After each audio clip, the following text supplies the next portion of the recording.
how do we set good sales goals that we can achieve? And then how do we also increase that? As a venue owner listening to this, it's really important that you have a very well-defined, well-thought-out sales strategy for your venue going into 2023 and 2024. And so today I have a couple of key points that I'd like to present to you that have been personal things that have just helped me be a better sales leader. Now, number one, when you're thinking about setting sales goals, I think it's really important to define your audience and really understand demographical information about them. And you can get a lot of this from the data that you've already collected from past weddings, if you do have that. And if you don't have that, it is an awesome opportunity to check out, shows just like this one where you can hear from other wedding venue owners to understand clients who are in your area who maybe would be similar to the types of clients that you want to serve. That's actually one of the changes that we've been making, tracking more data and having a better understanding of who our couples are, what they like and don't like, who their family members are, and all sorts of different other data around our couples, because we really want to know who gets married at our properties, why they get married at our properties. Understand your demographic, understand who you're marketing to, understand who you're trying to reach and who you're trying to have get married at your property. Step number 2 is setting your revenue goals by analyzing your past sales. What I like to do is I like to take a look at the past year, see the performance, see the cash that we had on hand, see the amount of actual bookings that we had, and understand how did that feel? Did it feel like we were kind of cash poor? Did it feel like we were making good progress? Did we feel like we were overstaffed? Were we understaffed? How are our expenses?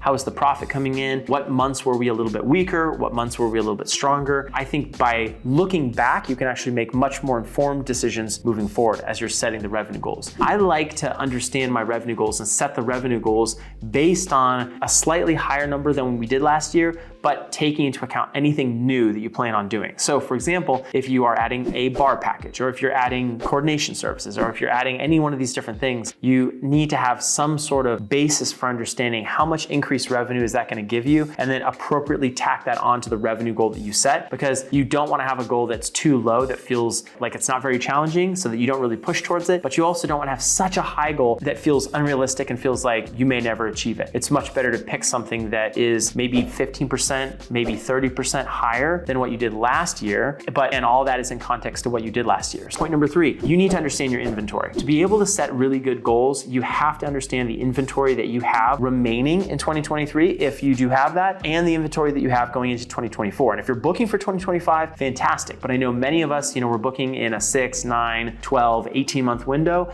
And so when we look at that, we need to understand how many dates we have, what are the prime dates that are going to go quickest, what are the maybe less popular dates that we're going to have a little bit of a harder time selling, and set your sales goals based on that. You can say, I want to make a little bit more money this year because we're going to sell some more of those less popular dates, and we're going to do that by discounting, or we're going to do that by including something extra in terms of rentals or things like that. There's many different ways that you can do that, but you can set those sales goals based on what you feel like the inventory was for last year, what you still have remaining for 2023, what you have to offer in 2024. So understanding the inventory, understanding past sales, and then being able to set the revenue goals going forward. Step number 4 is setting specific and measurable sales targets. I like to think about these as milestones, because once you've set the overall goal, let's say your goal is $1 million a year, you would know that you'd have to do at least $86,000 a month, something like that on average. And as you think about the entire year, that spread out over the whole year, that should get you to the $1 million mark. Well, that's all fine, but we all know that you're not going to get $90,000 every single month, right? There's going to be lower months, and there's going to be higher months. There's going to be off peak, on peak, all sorts of different things. Engagement season, right? And for any of you who are operating seasonal venues, it's going to make a huge difference in the type of activity that you have on your property during those months that are not as good to either show the property or get married at the property. So again, going back to it, understanding the entire goal, understanding the inventory that you have, and then understanding the overall revenue goal are going to help provide you those milestones. So I like to set milestones not only monthly, but also quarterly, because it's hard for me to track changes on the properties that we manage. It's hard for me to really track trends in fewer increments than a 3-month kind of quarter window. I think this is really important to look at, because then you're able to see, was it just kind of a weak month, or is there actually a trend that you need to be concerned about and you need to make some adjustments for? And I like doing that when I'm able to look at the sales data in terms of a quarter. So that's something I would look at. I would set measurable and very specific targets, milestones that you hope to achieve throughout the year. And you can do that, like I said, monthly and quarterly, but 4 of those should add up to your overall year-long goal. So I would start there in terms of setting those specific goals and then making sure that you're kind of hitting those marks, or you're at least tracking where you are in the progress according to the milestones that you're setting. The final step here is to track the data around the specific actions that are going to be required to get those milestones and thereby the overall revenue goal. I think it's been something that I've learned personally over the last year really, is providing greater accountability for the team. And so I think it becomes very difficult as a leader, as a venue owner, as a venue manager. If you do have a sales team that's under you, it becomes very difficult to hit milestones and hit revenue goals if you're not regularly tracking and providing accountability to the sales team. And if you just have one person, if you're the salesperson, right,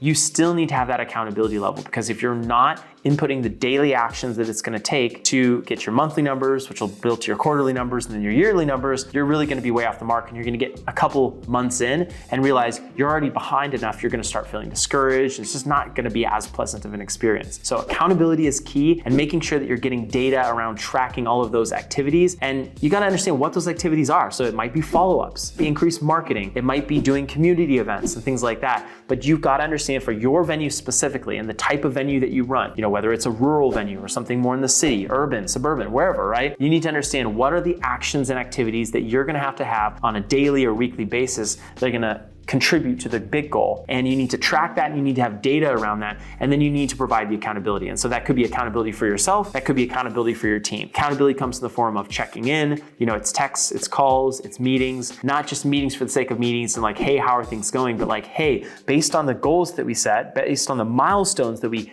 expect to see accomplished, how is the activity that you're doing on a daily basis building into that? What results are you seeing? What tweaks need to be made? And asking those questions honestly, openly, clearly, and consistently are extremely important. It's something that we've been learning over the last, like I said, 6 months and moving into 2023, providing a higher level of accountability so that we can actually continue to grow and hit the goals that we have, not just kind of accidentally end up where we end up. So I hope this has been helpful, and I hope that it really challenges you in 2023 and you're looking to grow your venue and you're looking to increase your business, increase the couples that you serve, grow your team. All of those things are so important, but it's not going to happen by magic. It's not going to happen by accident. You've got to put in the work and set those goals and set your vision and your mindset on where you want to be, and then backtrack that, get those milestones in place, and then make sure there's accountability and data around the different metrics and the different activities that it's going to take to go back up and kind of complete that cycle to achieve your goals. So again, I hope this has been helpful. Please consider sharing it with a venue owner that you feel like would find this helpful. And if you are interested in coming on the show, we have our venue owner series that we've had so much fun. If you are a venue owner or you know a venue owner who would like to be on the show, please send us an email at thevenuerx@gmail.com. You can also go to thevenuerx.com,